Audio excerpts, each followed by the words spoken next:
台湾话艺术水阁好，国情解说两句话，含你做参考。解说，解文说语。台湾话艺术水阁好，台语歌的歌词阁较艺术。原因就是作词家用心计较，加工再制，连会化身，才有法度将咱日常所讲的言词变作歌词。国情今日要招你来研究一条郭金华原主唱刘达雄作词的《流浪天涯伴吉他》，伊歌词真正感动人。见面讲北风冷，加添阮肃穆心情。黑色的吉他挂在胸前，可爱的吉他，心爱的吉他，陪伴在阮身边流浪过生活。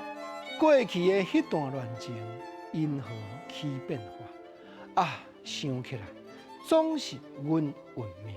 是啦，北风咧透，咱就知影讲冬天到啊。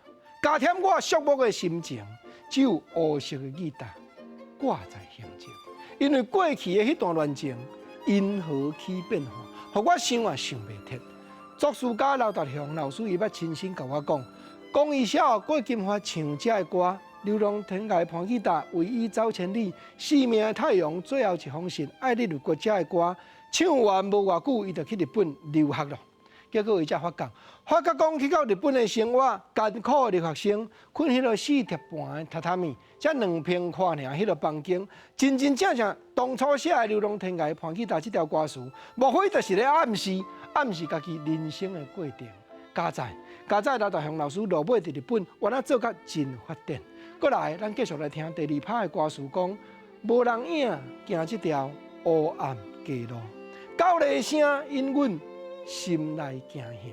可爱的吉他，心爱的吉他，你甲我受风寒，同款的运命。